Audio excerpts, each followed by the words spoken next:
isa dura waa tokko waa'een gama aartiitiin waa kaaseetan garsanatti ce'a. Sabni aartiin qabne hin jirus hin jiraatus.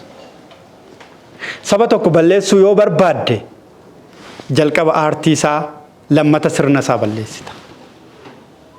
Wanni hundi amantiin aadaan falaasamni jireenyaa uffanni aadaan jiruuf jireenyi hundi kee achi jalatti du'a jechuudha.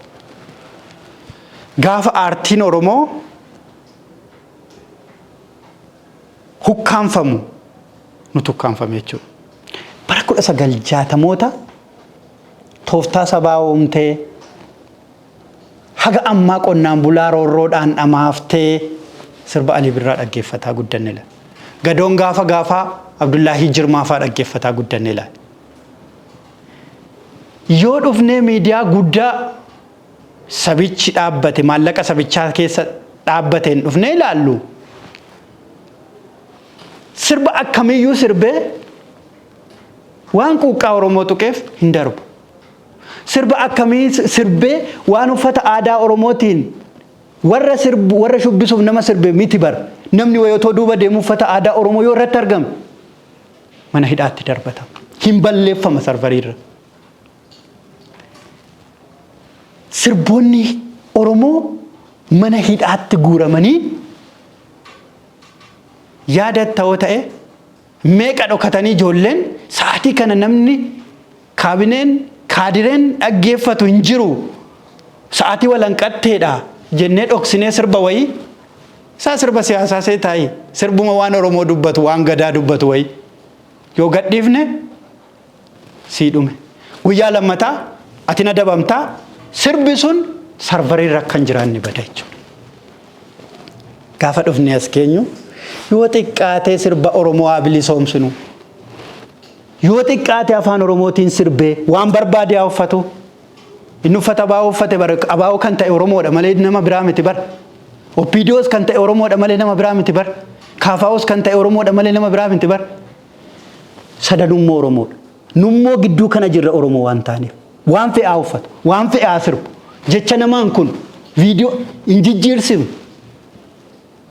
haa dabarfatanii jalqaba gaafa OBS mataa bannu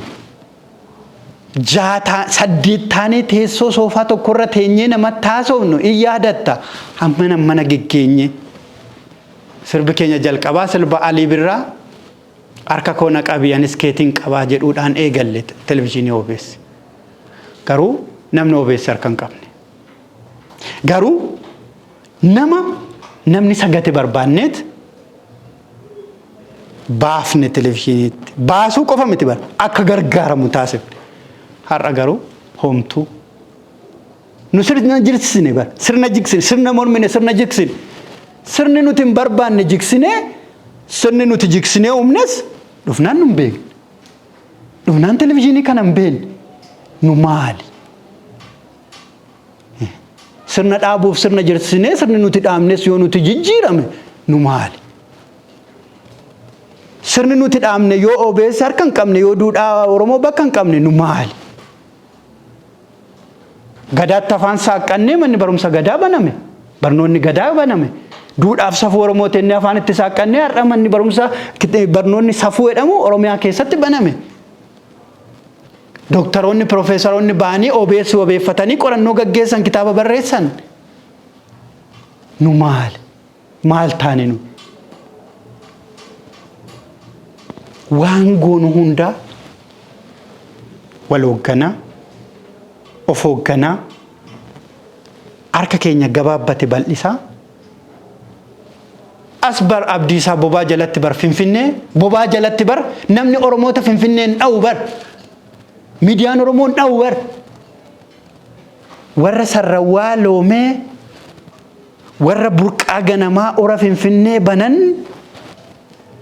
har'ayyuu warra manni isaanii kiiloomeetira 200 taane Sharaatan jalatti ukkaamamanii jiran meetira 200 kan dhaqee baase OBS bar gaafa malkaan irreecha finfinnee jalqaba saaqamu bar nutti bilbilanii maaloo margaa jarrisu warra abbaa malkaati nuu kenni mootummaan hin beeku achitti isaan miidiyaan biraan beeku achitti isaan dhaqanii warra malkaa saaqan argine nu barbaanne hiyyaaffanne boolee keessatti warra ganuu warra eekaa warra gullallee achi buuteen isaanii kan isaanis kan of dhaban isaanis kan of ganan isaanis kan of gatan dhanne yaadattoo ta'e jaarsolii waggaa 105 waggaa 100 waggaa 95 walitti qabnee guyyaa dhaloota isaanii kabajnee korma adii warra malkaa irreecha hora Finfinneetti qalaa bahe nuyi jechisiifne karri isaanii cufaa kan ta'an har'ayyuu Oromoon akka Finfinnee marsanii jiran keessa jiran handhuurarra jiran namatti agarsiifne garuu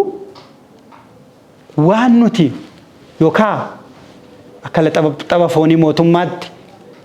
hin maragamneef hin maxxanneef yookaan dhaaba siyaasaa wayitti hin maxxanneef waan ogummaadhaaf bitamneef waan dhaloonni nu boodaan dhufu namni miidiyaa banu madaallii ogummaa beekee bitaa mirga ilaalee hojjechuu qaba jennee kana dhaloota dhaalchifneef OBS har'a gaafii keessa galee jechuudha.